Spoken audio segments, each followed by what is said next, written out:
Hey everyone, Mortgage Nerd here. So I saw this video from NREP Daily, that's National Real Estate Post. And I've watched these guys for years since the market crash. They have great videos, great entertainment, but they brought on this guy who explained in TikTok. He gave a great explanation as to the relationship that Zillow has with the things that they do with marketing and buying properties and artificially inflating values. Wait a minute, didn't the CFPB and the Dodd-Frank Act get rid of those things? How are we able to manipulate the market and push values higher?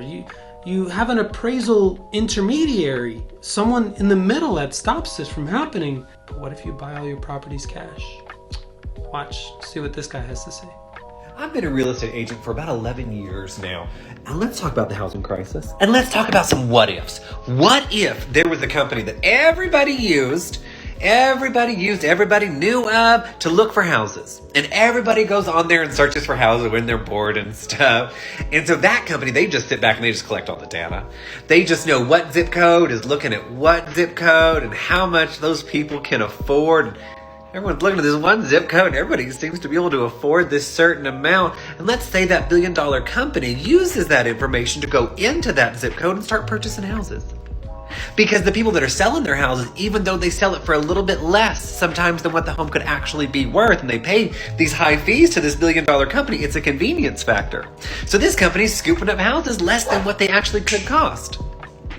And let's say that company, that company buys 30 homes within a 2-mile radius. And let's say the price is $300,000. So they buy all of these homes for $300,000. And then on the 31st home, they buy it for $340,000. Even though they know all of the comps. Because most people have to get a loan. And if you get a loan, you have to get an appraisal, which means the appraiser is going to look at what homes have sold in the area for that size and that price per square foot. So they're paying cash. They don't need an appraisal. Why would they pay $340,000 for this 31st home whenever they've only paid $300,000 for these others? Well, what that just did is create a new comp. So when they go to sell these other 30 homes, that extra $40,000 that you could say this one sold for $340,000 just made them $1.2 million off that one neighborhood, because they know from their research how much people can afford in that zip code. Weird. And let's say that then they're going to come in. They bought that home at $340,000 that still needs work. So they're going to come in and do the good old paint, spackle, and change the carpet and call it a remodel. So now we can sell them for $360,000. Because we know off of our data, that's how much people can't afford. Wouldn't that be weird if a company did that? And then say that this company also starts letting you use their own lenders and their own title and escrow company and makes you write your contract on their contract, not the one that your state uses. Wouldn't that be a weird world to live in? My goodness, I can't imagine us living in that world. Can you?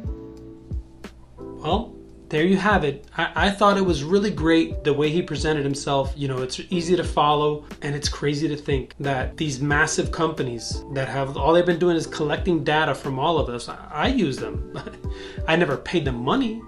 I've always known that they have an ulterior motive with their iBuying program because they're trying to get rid of the realtor. And I think realtors are essential. And they say, oh, realtors get these commissions and they're terrible for getting commissions. If you see the fees on these purchases that Zillow charges the sellers get a much worse deal than if they would have gone with a realtor and paid the 6%.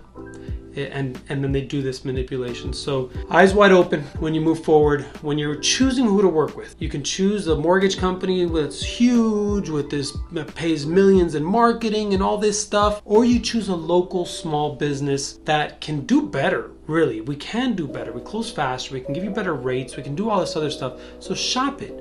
Make sure that you're making the right decision. I would rather work with someone local. I've got a friend down the street that owns a chocolate shop. He's a chocolatier. I buy from him. I don't buy Hershey's because I want to support the small business. That's all. I hope you enjoyed that video. Mortgage Nerd out.